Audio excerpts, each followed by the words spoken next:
வணக்கம். தலைப்புச் செய்திகள். புதுச்சேரி மிஷன் வீதியில் உள்ள ஆக்கிரமிப்புகளை நகராட்சி ஊழியர்கள் ஜேசிபி இயந்திரம் மூலம் அகற்றிய போது சாலையோரம் இருந்த விநாயகர் சிலையை அகற்றியதால் அப்பகுதியில் பரபரப்பு ஏற்பட்டது. புதுச்சேரி நகர பகுதிகளில் உள்ள பிரதான சாலைகளில் சாலையோர கடைகள் வணிக நிறுவனங்களின் பெயர் பலகையினை வைத்து நடைபாதையினை ஆக்கிரமித்துள்ளதால் போக்குவரத்து நெரிசல் ஏற்படுவதாக நகராட்சிக்கு தொடர் புகார் வந்தது. இதனையடுத்து நகராட்சி ஆணையர் கந்தசாமி உத்தரவின் பேரில் கடந்த சில வாரங்களுக்கு முன்பு காந்தி வீதியில் நடைபாதையில் இருந்த ஆக்கிரமிப்புகள் அதிரடியாக அகற்றப்பட்டன. மேலும் வாரம் ஒரு வீதியில் உள்ள ஆக்கிரமிப்புகள் அகற்றப்படும் என ஆணையர் கந்தசாமி தெரிவித்திருந்தார். அதன்படி மிஷன் வீதியில் நடைபாதை ஆக்கிரமிப்புகளை அகற்றும் பணி இன்று நடைபெற்றது. பெரியகடை போலீசார் உதவியுடன் 50க்கும் மேற்பட்ட நகராட்சி ஊழியர்கள் ஜேசிபி இயந்திரம் மூலம் ஆக்கிரமிப்புகளை அகற்றும் பணியில் ஈடுபட்டனர்.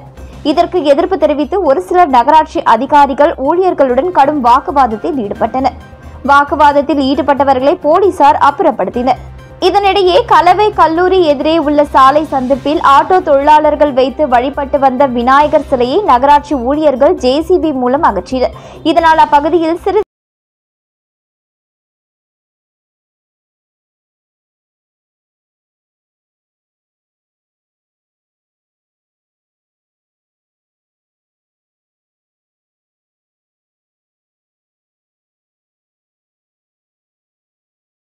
கள்ளச்சாராயத்தை தடுத்திருக்க வேண்டும் என கவர்னர் சிபி ராதாகிருஷ்ணன் தெரிவித்துள்ளார். புதுச்சேரி ஆளுநர் மாளிகையில் மேற்கு வங்க மாநில உதய தின நிகழ்ச்சி நடைபெற்றது. இதில் பங்கேற்ற பின் செய்தியாளர்களை சந்தித்த கவர்னர் சிபி ராதாகிருஷ்ணன் தமிழகத்தில் கள்ளச்சாராயத்தால் ஏராளமானோர் உயிரிழந்துள்ளனர். தமிழக காவல்துறை சில நேரங்களில் சமூக சிந்தனையை மறந்து விடுகிறார்கள். பிரச்சனைக்கு அதுவே அடிப்படை காரணமாக அமைகிறது. எனவே கள்ளச்சாராய பிரச்சனையில் ஒருவரை ஒருவர் குற்றம் சாட்டுவது அர்த்தமில்லை. காவல்துறை மனசாட்சிப்படி நடந்து கடமையாற்றும் போது இது போன்ற குற்றங்களை தடுக்க முடியும். கள்ளச்சாராயம் வேறு, சாராயம் வேறு, இரண்டிற்கும் வேறுபாடு உள்ளது. எனவே சாராயத்தை ஒழிக்க எடுக்கும் முயற்சியானது கள்ளச்சாராயத்திற்கு வழிவகுத்துவிடக்கூடாது.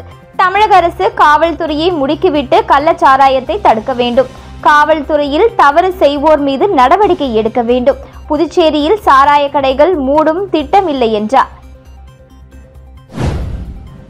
புதுச்சேரி நேரு வீதியில் உள்ள வைரம் சில்க்ஸ் கடையின் மேல்தளத்தில் திடீரென ஏற்பட்ட தீ விபத்தை தீயணைப்பு வீரர்கள் விரைந்து வந்து அணைத்தனர். புதுச்சேரி நகர பகுதியான நேரு வீதியில் பிரபலமான வைரம் சில்க்ஸ் கடை உள்ளது. 2 மாடி கொண்ட இந்த கடையின் மொட்டை மாடியில் இன்று மதியம் திடீரென தீப்பிடித்து எரிந்தது. இதனால் அப்பகுதி முழுவதும் புகை மூட்டமாக காட்சியளித்தது.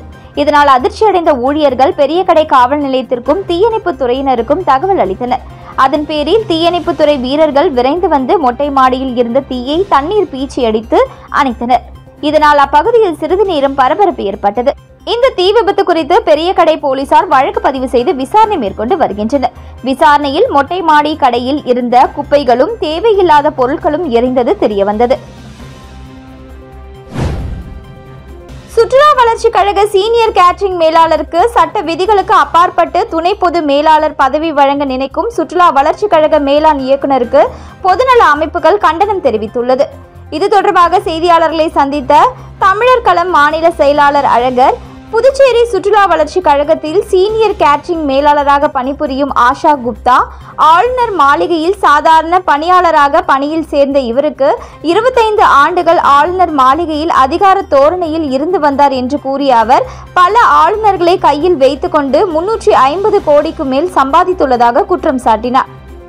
புதுச்சேரி சுற்றுலா வளர்ச்சி கழகத்தில் சீனியர் கேட்டரிங் மேலாளராக பணிபுரியும் ஆஷா குப்தா என்பவருக்கு சட்ட விதிகளுக்கு அப்பாற்பட்டு துணை பொது மேலாளர் பதவி கொடுக்க நினைக்கும் புதுச்சேரி சுற்றுலா வளர்ச்சி கழகத்தின் மேலாண் இயக்குனர் அந்த கோப்புகளை உடனடியாக திரும்ப பெற வேண்டும். அப்படி இல்லாத பட்சத்தில் பொதுநல அமைப்புகள் ஒன்று திரட்டி கடுமையான போராட்டம் நடத்தப்படும் என்று அவர் எச்சரித்துள்ளார். யோகாவை சிரமமாக நினைக்காமல் கலையாக நினைத்து கற்றுக்கொள்ள வேண்டும் என சர்வதேச யோகா தின விழாவில் முதலமைச்சர் ரங்கசாமி அறிவுறுத்தியுள்ளார். புதுச்சேரி அரசின் சுற்றுலாத்துறை பள்ளி கல்வித்துறை சார்பில் 10வது சர்வதேச யோகா திருவிழா இன்று கடற்கரை சாலையில் கொண்டாடப்பட்டது. நிகழ்ச்சியை முதலமைச்சர் ரங்கசாமி தொடங்கி வைக்க சபாநாயகர் செல்வம், தலைமை செயலர் சரத் சவுகான், பள்ளி கல்லூரி மற்றும் சிறியவர் முதல் பெரியவர்கள் என 3500க்கும் மேற்பட்டோர் ஒரே இடத்தில் பல்வேறு ஆசனங்களை செய்தனர். தொடர்ந்து விழாவில் பேசிய முதலமைச்சர் ரங்கசாமி, யோகா எவ்வளவு முக்கியமானது என்பதை திருக்கோவில்களில் உள்ள சிற்பங்களின் வாயிலாக நம்மால் தெரிந்து கொள்ள முடியும். சித்தர்கள், முனிவர்கள், ஞானிகள் எல்லாம் யோகாவின் மூலமாகத்தான் மனதை கட்டுக்குள் வைத்திருந்தனர். உடலை ஆரோக்கியமாக வைத்திருக்க உதவும் யோகாவினை நாம் கலையாக நினைத்து தினமும் பயிற்சி எடுத்துக்கொள்ள வேண்டும் என அறிவுறுத்தினார். புதுச்சேரி வில்லியனூரில் மிகவும் பிரசித்தி பெற்ற வரதராஜ பெருமாள் கோவில் தேர் திருவிழாவில் அமைச்சர்கள், சட்டமன்ற எதிர்க்கட்சி தலைவர் உள்ளிட்ட ஆயிரக்கணக்கான பக்தர்கள் பங்கேற்று தேரை வடம் பிடித்து இழுத்து சுவாமி தரிசனம் செய்தனர். புதுச்சேரி வில்லியனூர் பகுதியில் உள்ள பிரசித்தி பெற்ற தென்கலை வரதராஜ பெருமாள் கோவிலில் ஆண்டுதோறும் ஆனி மாதம் தேர் திருவிழா நடப்பது வழக்கம். அதன்படி 20ஆம் ஆண்டு பிரம்மோற்சவ விழா கடந்த 13ஆம் தேதி கொடியேற்றத்துடன் தொடங்கியது. 17ஆம் தேதி கருட சேவையும், 18ஆம் தேதி மஞ்சள் நீர் வசந்த உற்சவம் உள் புறப்பாடும் நடந்தது. விழாவின் முக்கிய நிகழ்ச்சியான தேர் திருவிழா இன்று காலை 7 மணிக்கு நடந்தது. இதில் அமைச்சர்கள் நமச்சிவாயம், தேனி ஜெயக்குமார், சட்டமன்ற எதிர்க்கட்சி தலைவர், தொகுதி சட்டமன்ற உறுப்பினருமான சிவா ஆகியோர் கலந்து கொண்டு தேரை வடம் பிடித்து இழுத்து தேரோட்டத்தை துவக்கி வைத்தனர். இவ்விழாவில் வில்லியனூர் சுற்றுவட்டார பகுதிகளில் இருந்து ஆயிரக்கணக்கான பக்தர்கள் பங்கேற்று தேரை வடம் பிடித்து கோவிந்தா கோவிந்தா என்று கோஷமிட்டு இழுத்துச் சென்றனர். தேரானது கோவிலில் இருந்து புறப்பட்டு 4 மாட வீதி வழியாக மீண்டும் கோவிலை வந்தடைந்தது. தேர் திருவிழாவை முன்னிட்டு ஆங்காங்கே அன்னதானமும் நடைபெற்றது. இவ்விழாவிற்கான ஏற்பாடுகளை கோவில் சிறப்பு அலுவலர் சந்தானராமன் மற்றும் ஊர் பொதுமக்கள் செய்திருந்தனர். ஆல்பா மெட்ரிகுலேஷன் மேல்நிலைப் பள்ளியில் ஆல்பா ஸ்போர்ட்ஸ் அகாடமி தொடக்க விழா மற்றும் 10ஆம் வகுப்பு சர்வதேச யோகா தினம் கொண்டாடப்பட்டது. புதுச்சேரி ஆல்பா மெட்ரிக் மேல்நிலைப் பள்ளியில் ஆல்பா ஸ்போர்ட்ஸ் அகாடமி தொடக்க விழா மற்றும் சர்வதேச யோகா தின விழா கொண்டாடப்பட்டது. இதனை முன்னிட்டு ஆல்பா பள்ளி வளாகத்தில் நடைபெற்ற விழாவில் சிறப்பு விருந்தினராக கலந்து கொண்ட ஆல்பா கல்வி குழுமங்களின் இயக்குநர் தனத்யாகு ஸ்போர்ட்ஸ் அகாடமியை திறந்து வைத்தார். மேலும் 67வது மாநில அளவிலான யோகா போட்டியில் கலந்து கொண்டு பரிசுகளை வென்ற ஆல்பா பள்ளி மாணவ மாணவியருக்கு சான்றிதழ் மற்றும் கேடயங்களை ஆல்பா கல்வி குழுமங்களின் இயக்குநர் தனத்யாகு வழங்கி கௌரவித்தார். இதில் மாணவ மாணவிகள் திரளாக கலந்து கொண்டனர்.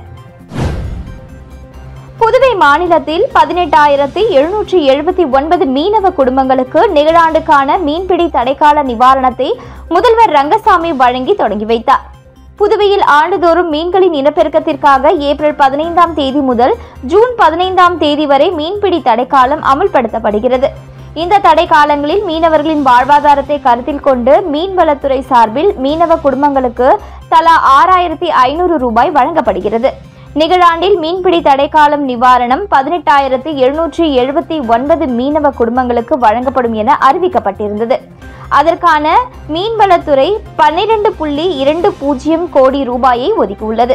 அதன்படி புதுச்சேரியில் உள்ள பேரவை வளாகத்தில் முதல்வர் ரங்கசாமி நிவாரணத்தை வழங்கினார். இந்நிகழ்ச்சியில் சட்டப்பேரவைத் தலைவர் செல்வம், மீன்வளத்துறை அமைச்சர் லட்சுமி நாராயணன், அமைச்சர் ஜெயக்குமார் உட்பட பலர் கலந்து கொண்டனர்.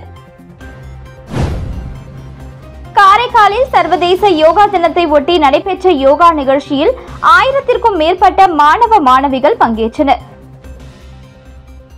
சர்வதேச யோகா தினத்தையொட்டி காரைக்கால் மாவட்ட நிர்வாகத்தின் சார்பில் யோகா தின நிகழ்ச்சி இன்று காலை நடைபெற்றது.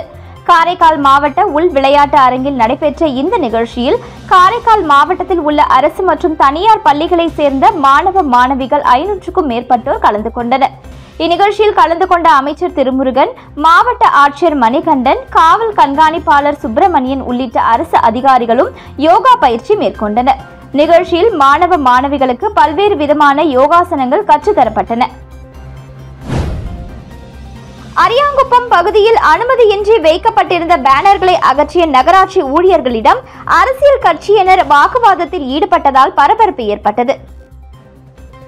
புதுச்சேரியில் அனுமதியின்றி பேனர் வைத்தால் கடும் நடவடிக்கை எடுக்கப்படும் என மாவட்ட ஆட்சியர் உத்தரவிட்டிருந்தார். மேலும் அனுமதியின்றி வைக்கப்பட்டுள்ள பேனர்களை அகற்ற அதிகாரிகளுக்கு அறிவுறுத்தியிருந்தார். இதனைத் தொடர்ந்து அரியாங்குப்பம் கொம்யூனியன் பஞ்சாயத்து ஆணையர் ரமேஷ் தலைமையில் அரியாங்குப்பம் கொம்யூனியன் பஞ்சாயத்துக்கு உட்பட்ட பகுதிகளில் வைக்கப்பட்டிருந்த அரசியல் கட்சி, கல்வி நிறுவனங்கள், ரியல் எஸ்டேட் உள்ளிட்ட பேனர்களை அகற்றும் பணி நேற்று இரவு வரை நடந்து வந்தது. அதில் வீராம்பட்டினம் சாலையில் வைக்கப்பட்டிருந்த அரசியல் கட்சி வாழ்த்து பேனரை அகற்றிய போது அந்த கட்சியை சேர்ந்த முக்கிய பிரமுகர்கள் கடும் எதிர்ப்பு தெரிவித்து நகராட்சி ஊழியர்களிடம் வாக்குவாதத்தில் ஈடுபட்டனர். இதனால் அப்பகுதியில் சிறிது நேரம் பரபரப்பு ஏற்பட்டது.